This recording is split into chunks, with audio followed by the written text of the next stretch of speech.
오늘 은혜 받으실 말씀은 데살로니가전서 5장 16절에서 18절까지 말씀입니다. 데살로니가전서 5장 16절에서 18절까지 말씀을 다 같이 봉독하겠습니다. 항상 기뻐하라, 쉬지 말고 기도하라, 범사에 감사하라. 이것이 그리스도 예수 안에서 너희를 향하신 하나님의 뜻이니라. 아멘. 오늘 예배는 지난주에 이어서 미주전역에서 약 18개의 교회가 참여하고 있고요, 15개 지성전과 136개 기도처, 그리고 19개가 올라와 있네요. 136개 기도처와 그리고 구TV를 통한 생중계로 세계 전역에 또 유튜브를 통하여 방송되고 있습니다. 아직 30%밖에 장소를 허락하지 않아서 많은 분들이 기도처에도 못 오고 집에서 드리고 있는데, 어디 계시든지 간에 하나님의 놀라운 은혜가 그곳에 임하여서 오늘 우리 모두가 성령 안에서 변화받고 치료받고 회복되는 큰 축복이 함께 하시기를 주님의 이름으로 축원합니다. 주의 성령께서 우리에게 임하시도록 우리의 죄와 허물을 회개하고 주님을 기쁘시게 하는 주님의 일꾼들 되기 위해서 사랑하는 조영기 원로 목사님 네 분에게 건강을 회복시켜 주시도록, 또 몸이 아픈 모든 분들에게 하나님의 치료의 은혜가 임하도록, 모든 개척교회 미자립교회에 큰 부흥이 있도록 우리 주여 삼창 한번 기도하겠습니다. 주여, 주여, 주여. 사랑과 은혜와 잠모신 하나님 아버지 간절히 기도드립니다. 저들이 함께 모여 주 앞에 부르짖어 기도합니다. 너는 내게 부르짖으라, 내가 내게 응답하였고 내가 알못다는 그 엄밀한 일을 내게 보이라 말씀하셨사오니 주여 우리의 기도를 들으시고 응답하여 주옵소서. 하나님, 코로나19로 인해서 하나님 예배가 제한되고 우리의 삶에 많은 어려움과 문제가 있습니다. 궁히 여겨 주옵소서. 하나님 아버지, 코로나19가 속히 종식되어지게 하여 주옵소서. 백신과 치료제가 개발되어서 하나님 아버지 우리 모두에게 모든 이 두려움 공포에서 벗어나게 하여 주옵시고, 하나님의 은혜와 치료와 회복의 은혜가 있길 원절히 바라고 소원합니다. 하나님, 구TV의 생중계를 통하여서 미주지역 연합개교회 15개 지성전, 136개 기도처, 그리고 온라인으로 예배드리는 모든 성도들에게 놀라운 은혜를 함께 하여 주옵소서. 오 주의 성령이여, 주의 성령이여, 주의 성령이여, 주의 성령이여 임하시옵소서. 바람같이 불의 생수같이 임하여 주옵소서. 하나님, 조기 원로 목사님 네 분에게 하나님의 구원을 베풀어 주셔서 영역간의 강한을 회복시켜 주옵시고 은혜의 길 간절히 바라고 원합니다. 하나님, 몸이 아파 나온 성도들이 있으면 그 몸이 아픈 모든 성도들에게 하나님의 치료의 은혜가 임하여서 몸과 마음이 치료받게 하시고 변화받게 하시고 회복되게 하여 주옵소서. 오 주님만 믿고 의자가 바라봅니다. 우리가 저에 기도하지 못하고 감사하지 못하고 회개하니 용서하여 주옵소서. 우리가 철저히 회개하고 감사하며 주 영혼의 사랑지 얻도록 은혜 내려 주옵소서. 오 주님이 시간 영광과 존귀를 홀로 받으시옵소서. 주님의 시간입니다. 주님께서 친히 말씀하시고 주님께서 홀로 영광 받아 주시옵소서. 주 너를 지키리 아무 때나 어디서나 주 너를 지키리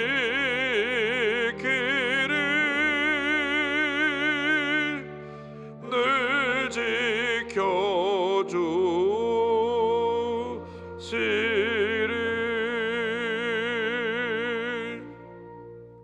사랑과 은혜와 자비가 무한하신 하나님 아버지, 저희들이 주 앞에 나왔습니다. 주님의 은혜와 사랑을, 주님의 치유와 용서를, 주님의 축복을 받기 위해 주 앞에 나왔습니다. 죄 많고 허물 많은 저희들을 사랑하여 주시고 택하여 주시고 구원하여 주셔서 여기까지 이르게 하신 은혜를 감사드립니다. 코로나19의 재앙으로 온 세계가 공포와 두려움에 쌓였고, 그중에서 한국은 가장 공포와 두려움이 심한 나라로 보도가 되고 있는데, 그 어려움 속에서도 우리가 믿음 지키며 예배드리기를 힘쓰고 주님 앞에 더 가까이 나가기 위하여 힘써온 그 은혜를 감사드립니다. 오늘 저희들이 거룩한 주일에 주 앞에 나왔습니다. 이 예배를 통해서 주님이 홀로 영광 받으시고 한 사람 한 사람 주님 만나 주셔서 치료와 회복의 은혜가 넘쳐나게 하여 주옵소서. 예수님의 이름으로 기도 올리옵나이다. 아멘. 제가 오늘부터 3주 동안 있는 감사에 대한 설교를 하겠습니다. 오늘은 데살로니가전서 5장 16절로 18절 말씀 가지고 절대 긍정, 절대 감사, 이 같은 제목으로 말씀의 은혜를 나누기 원합니다. 제목을 한번 따라해 주시기 바랍니다. 절대 긍정, 절대 감사. 우리는 단 한 번뿐인 인생을 삽니다. 두 번 인생을 사는 사람은 없습니다. 아무리 건강해도 100세가 넘어가면 언제 나의 삶이 마칠까 죽음을 생각하게 될 것입니다. 아무리 돈이 많아도, 아무리 높은 자리에 있어도 의학적으로 치료받지 못할 병을 갖게 되면 죽음을 생각하게 될 것입니다. 단 한 번뿐인 인생을 보람 있고 의미 있고 후회 없는 삶을 살아가는 우리 모두가 되어야 할 것입니다. 대부분의 사람들이 죽기 전에 다 후회한다고 합니다.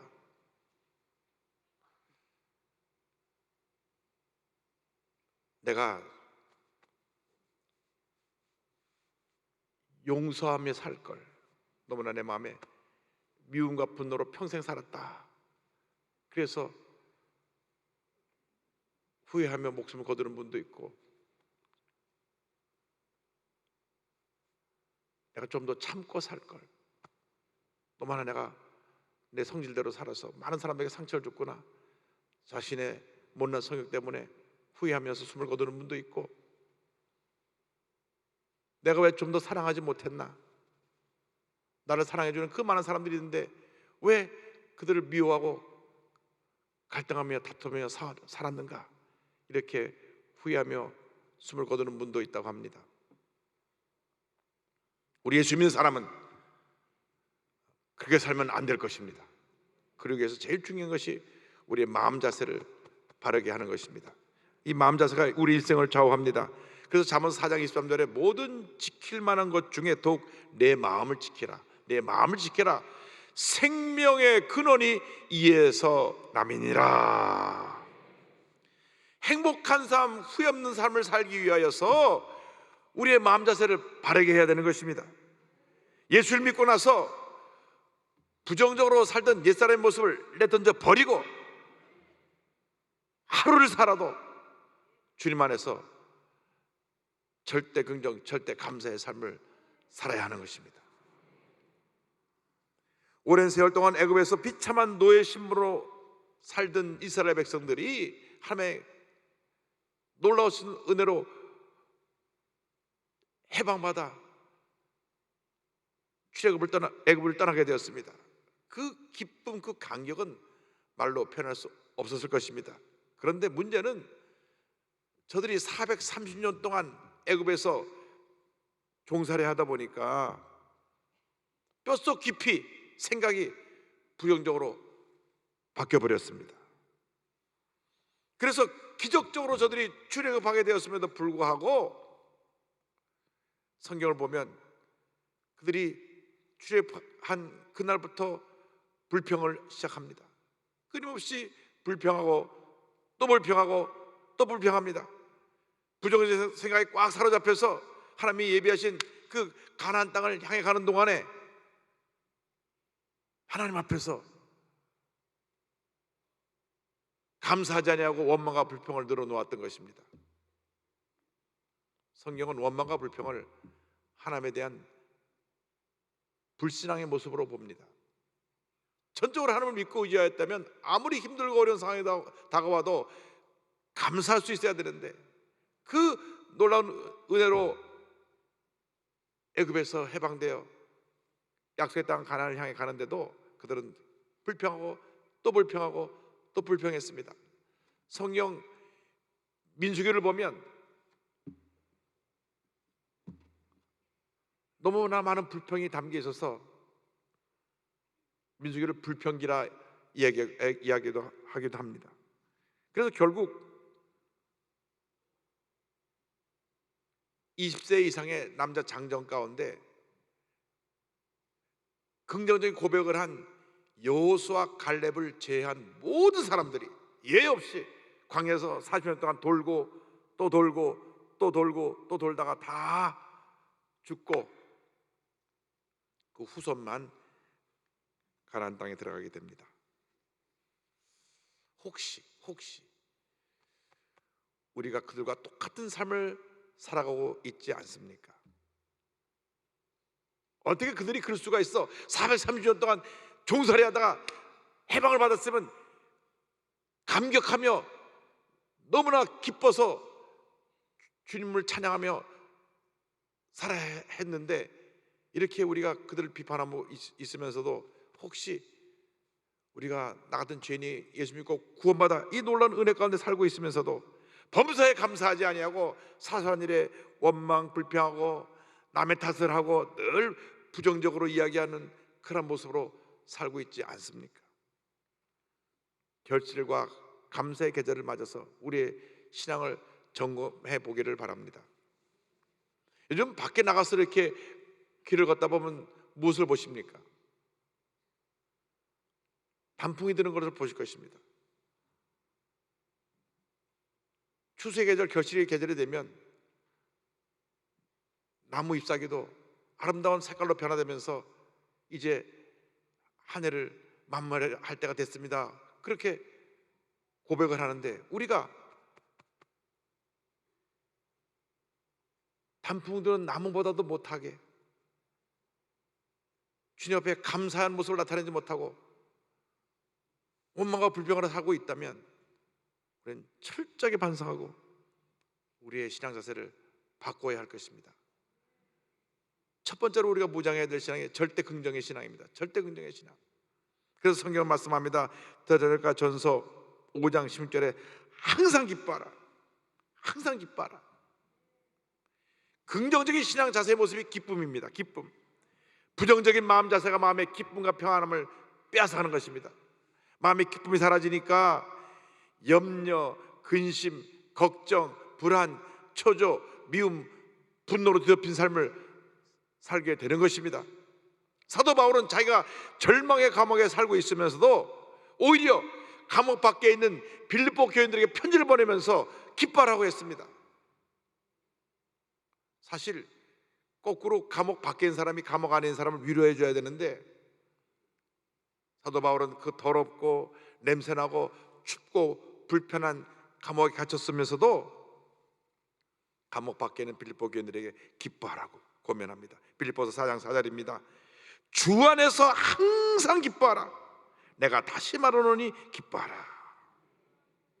두 번이나 강조해서 기뻐하라, 기뻐하라, 기뻐하라, 기뻐하라. 아무리 힘들고 어려워도 주님 안에서 기뻐하고 감사하라. 할렐루야. 그렇게 될 때 하나님께서 우리 마음에 소원을 이루어 주시고 놀라운 은혜와 축복을 부어 주시는 것입니다. 시편 37편 4절입니다. 또 야훼를 기뻐하라. 그가 내 마음의 소원을 내게 이루어 주시리로다. 주님 안에서 기뻐하고 감사하면 주님이 우리 마음의 소원을 이루어 주신다고 약속해 주셨습니다. 그럼에도 불구하고 우리는 입을 열면 불평하고 원망하고 남 탓하고 미워하고 분노하며 살았던 연약한 모습을 우리는 회개하여야 합니다. 절대 긍정의 신앙으로 무장해서 우리 마음에 기쁨과 평안함이 넘쳐나야 합니다. 성령 충만을 받을 때 성령의 열매를 맺혀져서 그 맺혀지는 첫 번째 열매가 사랑이고, 두 번째 열매가 희락 기쁨이고, 세 번째 열매가 화평 평안인 것입니다. 갈라디아서 5장 22절을 말씀합니다. 오직 성령의 열매는 사랑과 희락과 화평과 오래 참음과 자비와 양성과 충성, 그 다음에 온유 절제죠. 늘 성령으로 충만해서 마음에 기쁨이 넘쳐나고 주님의 평안함이 충만하기를 주님의 이름으로 축원합니다. 마음을 지키고 기쁨과 평안함을 유지하는 사람들만이 성공적인 삶을 살 수가 있습니다. 자기 감정 하나 다스리지 못하고 쉽게 상처받고 낙심하고 분노하는 사람들은 성공적인 삶을 살 수가 없습니다. 지금 이 순간 우리의 마음 자세를 바꿔야 합니다. 절대 긍정으로 바꾸기를 주님의 이름으로 축원합니다. 두 번째가 절대 긍정의 기도입니다. 기쁨을 뒷받침하는 그것이 바로 우리의 기도입니다. 그래서 데살로니가전서 5장 10절에 쉬지 말고 기도하라. 왜? 내가 잠시 쉬는 동안 미움이 싹 들어와서 내가 그 미움을 통하여 분노하게 되니까. 그러니까 쉬지 말고 기도하라. 기쁨을 유지하는 비결이 바로 기도입니다. 기도는 영혼의 호흡입니다. 우리 신앙의 가장 기본적인 모습이 기도인 것입니다. 그러니까 문제가 기도하지 않는 데서 다 일어나는 것입니다. 기도 없이는 마음의 기쁨과 평안함을 유지할 수도 없고, 기도 없이는 우리는 승리하는 삶을 살아갈 수도 없습니다. 수많은 문제들이 우리에게 끊임없이 다가오고 또 다가오고 또 다가오고 또 다가오는 이유는 우리가 기도를 거의 하지 않거나, 기도를 소홀히 하거나, 기도에 힘쓰지 않는데 그 원인이 있습니다. 기도를 많이 하면 문제가 다 도망가 버리는 것입니다. 염려건 이것이 다 떠나가 버리는 것입니다. 염려할 시간에 기도하고, 걱정할 시간에 기도하고, 불평할 시간에 기도하는 여러분 되기를 바랍니다. 세계 최초의 교회인 예루살렘 교회는 성령이 충만했던 교회입니다. 기도에 전념했던 교회입니다. 그래서 교회가 폭발적으로 부흥했습니다. 사도행전 2장 42절입니다. 그들이 사도의 가르침을 받아 서로 교제하고 떡을 떼며 오로지 기도하기를 힘쓰니라. 오로지 기도하기를 힘쓰니라. 오로지 기도하기를 힘쓰니라. 말씀을 붙잡고 오로지 기도하기를 힘썼을 때 교회가 폭발적으로 부흥해서 주님께서 구원받는 사람을 날마다 더하여 주셨습니다. 2장 47절입니다. 하나님을 찬미하며 또 온 백성에게 칭송을 받으니 주께서 구원받는 사람을 날마다 더하게 하시니라. 교회의 기쁨이 충만하고 교회의 기도가 충만하면 교회는 저절로 부흥되는 것입니다. 교회의 기쁨이 없고 늘 마음속에 뭔가 불편함이 있고 미움과 분노가 있으면 자연히 기도가 사라지게 되고 교회의 부흥은 멈추고 교회가 분열되고 교회에 많은 어려움이 다가오게 되는 것입니다. 그러므로 여러분 삶 속에 기쁨이 충만하고 감사가 충만하고 기도가 충만하게 되기를 바랍니다. 주의 말씀을 붙잡고 기도하고 또 기도할 때 하나님의 은혜가 임하는 것입니다. 예루살렘 교회를 보니까 3,000명, 5,000명, 수만 명으로 부흥한 기록이 나옵니다. 이 3,000명, 5,000명, 수만 명은 남자 어른을 기준으로 했을 때 숫자니까, 그러니까 벌써 2000년 전에 예루살렘이라고 하는 그 작은 도시에 한 10만이 넘는 많은 성도가 예수를 믿게 됐던 것을 알 수 있습니다. 그러므로 우리가 기도에 힘써서 하나님의 큰 은혜를 체험하게 되기를 바랍니다. 예수님께서 누가복음 18장에 불의한 재판장의 비유를 들어서 기도의 중요성을 가르쳐 주십니다. 누가복음 18장 1절에 예수께서 그들에게 항상 기도하고 그 다음 낙심하지 말아야 할 것을 비유로 말씀하여 3절로 5절입니다. 그 도시에 한 과부가 있어 자주 그에게 가서 내 원수에 대한 나의 원한을 풀어주소서 하되 그가 얼마 동안 듣지 않다가 후에 속으로 생각하되 내가 하나님을 두려워하지 않고 사람을 무시하나 이 과부가 나를 번거롭게 하니 내가 그 원한을 풀어주리라. 그렇지 않으면 늘 와서 나를 괴롭게 하리라 하였느니라. 한 과부가 억울한 일을 당했습니다. 과부는 남편도 없고 가진 돈도 없고 요즘 말로 뒤를 봐주는 사람도 없고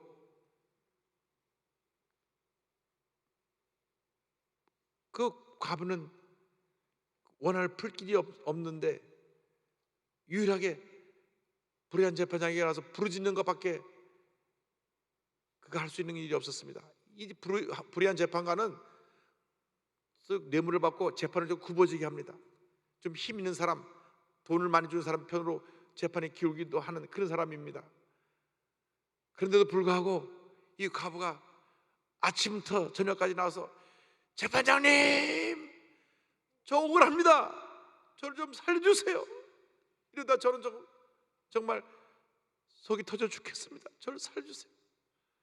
아침에 나가 부르짖고, 점심때 식사하러 가려면 또 거기서 부르짖고, 밤에 저녁 때 이제 퇴근하려면 또 부르짖고, 또 부르짖고, 또 부르짖고, 또 부르짖으니 잠을 자다가도 재판장님 소리치는 소리가 들리는 것 같아가고, 아이고 내일 아침 저 사람 피서면 좀 새벽에 나가야 되겠다. 일찍 나갔더니 벌써 나와 있어. 재판장님, 안 되겠다. 오늘 좀 늦게 나가야 되겠다. 늦게 나가 또 재판장님. 그래서 이 불의한 재판장이 내가 하나님도 두려워하지 않고 내가 사람도 두려워하지 않는데 저 사람이 너무 나를 번거롭게 하니까 이러다가 내가 불면증 걸리겠다. 저 과부를 불러들여라. 그래서 그 소원을 들어줬다는 것입니다. 예수님 말씀하시기를 불의한 재판관도 그 과부의 원한을 풀어주는데 하물며 우리 좋으신 하나님께서 너희의 간절한 기도를 응답해 주지 않겠느냐. 18장 6절로 8절입니다. 주께서 또 이르시되 불의한 재판장이 말한 것을 들으라. 하물며 하나님께서 그 밤낮 부르짖는 택한 자들의 원한을 풀어주지 아니하시겠느냐. 그들에게 오래 참으시겠느냐. 내가 너에게 이르노니 속히 그 원한을 풀어주시리라. 그러나 인자가 올 때 세상에서 믿음을 보겠느냐 하시니라. 절대 긍정의 믿음으로 부르짖으면 기적은 다가오는 것입니다.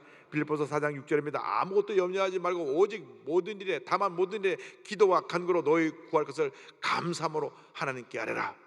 염려할 시간에, 근심할 시간에, 걱정할 시간에 부르짖고 또 부르짖고 또 부르짖으시기 바랍니다. 사람을 찾아다니지 말고, 신세 한탄하지 말고 주님께 나와 부르짖어 기도하고 또 기도하면 반드시 좋은 일이 일어날 것입니다. 예레미야 33장 3절입니다. 너는 내게 부르짖으라.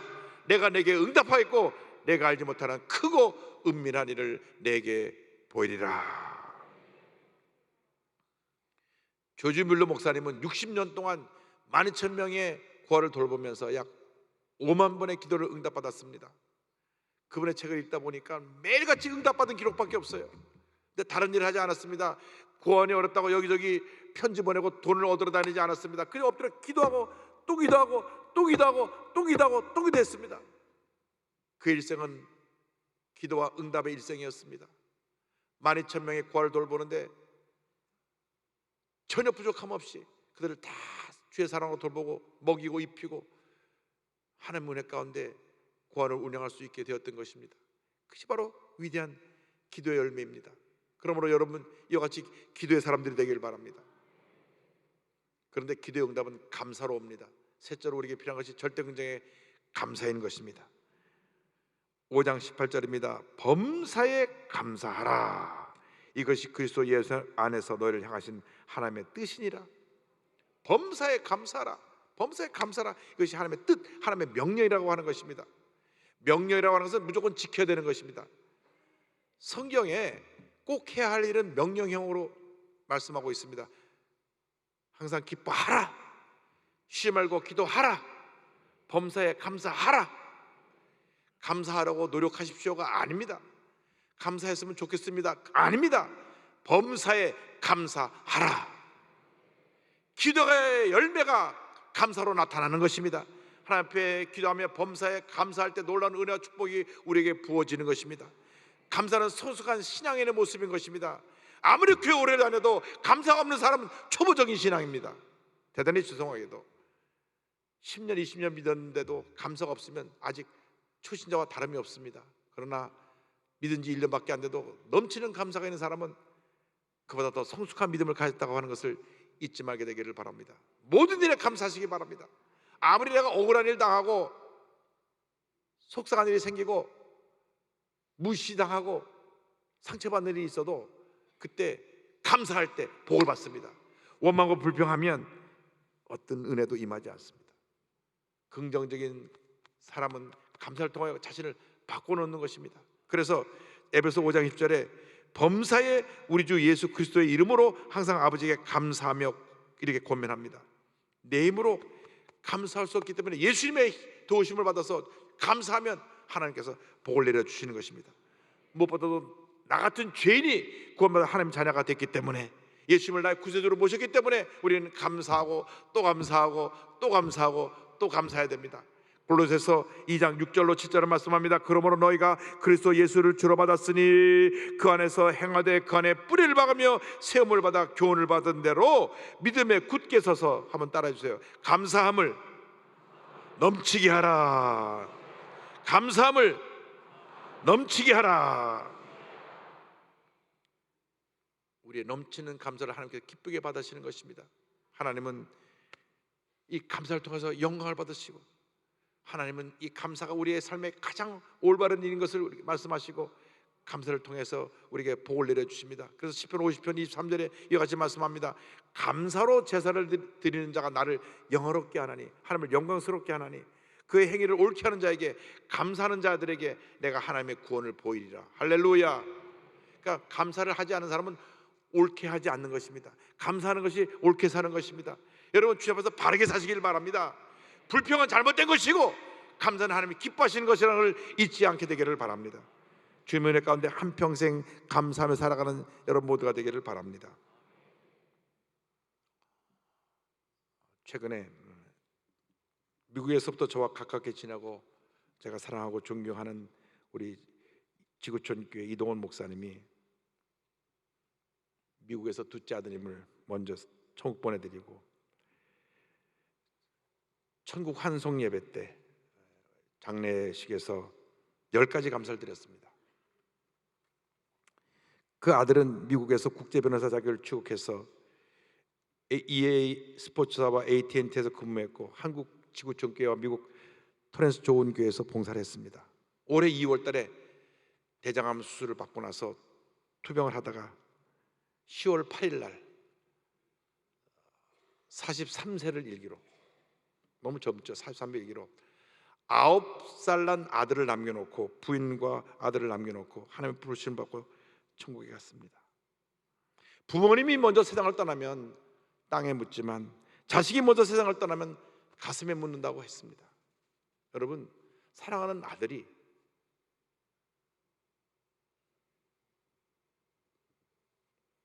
본인보다 앞서 세상을 떠났을 때 장례식장에서 감사할 수 있겠습니까? 참으로 슬프고 힘든 가운데서 지난 10월 16일 그 장례 예배 때 10가지 감사를 드립니다. 첫째로, 아들이 그 지독한 암의 통증에서 해방되어 감사합니다. 둘째로, 영광의 나라 천국에 입성하여 감사합니다. 셋째로, 그동안 유머가 많았던 아들을 인해 누린 기쁨을 인해 감사합니다. 넷째로, 단 한 번도 불평 없이 자랑만 하던 아내와 애교 덩어리 손자를 남겨줘 감사합니다.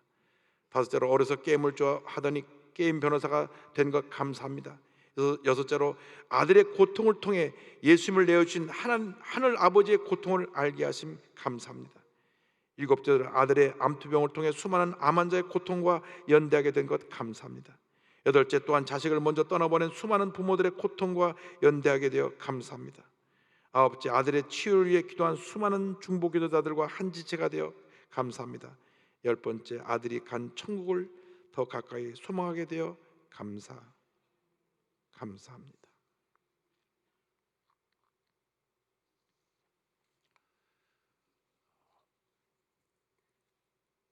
여러분, 진정한 감사는 가장 힘들 때 드리는 감사입니다. 잘 될 때 감사는 누구나 드릴 수 있죠. 우리가 그동안 너무나 감사가 부족했습니다. 너무나 많은 축복을 받고 사는데도 불구하고 100가지, 10,000가지 감사할 이유가 있음에도 불구하고 한두 가지 때문에 불평하고 원망하고 분노하고 미워하고 절대 용서 못한다고 혼자서 이를 갈며 잠을 자지 못하고 살았던 우리들의 모습을 회개해야 됩니다. 우리의 믿음의 고백으로 내 영혼이 은총 입어 중한자진 복고 보니, 이것을 우리가 찬송을 하는데 정말 우리가 주님 앞에 감사하면서 하겠습니다 하는 마음의 다짐으로 이 찬송을 우리 다시 한번 함께 부르겠습니다. 내 영혼이 은총 입어 중한죄짐 벗고 보니 슬픔 많은 세상도 천국으로 와도다. 할렐루야 찬양하세. 내 모든 죄 사함받고 주 예수와 동행하리. 그 어디나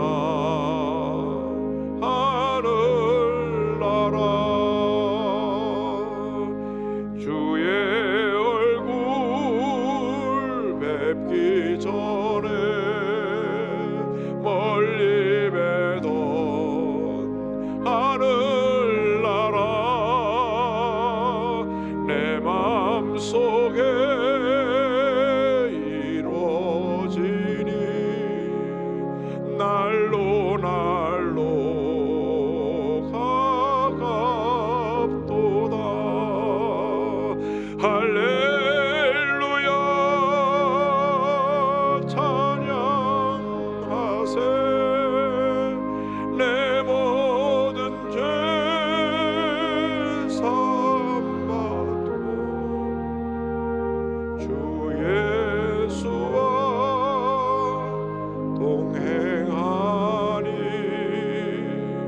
그 어디나 하늘나라.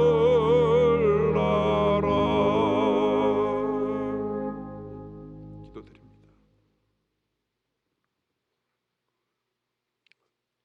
사랑이 무한하신 하나님 아버지, 저희들 용서하여 주옵소서. 감사하지 못한 것 용서하여 주시옵소서. 힘들다고 불평하고 무시당했다고 분노하고 상처받았다고 괴로워하고 잠자지 못하고 끊임없이 갈등과 고통 속에 살았던 저희들 용서하여 주옵소서. 용서하여 주옵소서. 예수님은 그 십자가의 고난을 한마디 불평도 안 하시고 묵묵히 감당하셔서 온몸을 찢기시고 두 손과 두 발에 못이 박히고 피를 쏟으시며 우리를 구원해 주셨는데 그 놀라운 구원을 감사하지 못하고 그저 내가 조그만 어려움이 다가왔다고, 억울한 일 당했다고, 무시당했다고, 상처받았다고 끊임없이 분노했던 저들 용서해 주시고 오늘 이 우리의 삶이 사랑과 용서, 기쁨과 감사의 삶으로 바뀌어지게 하여 주옵소서. 예수님의 이름으로 기도 올리옵나이다. 아멘.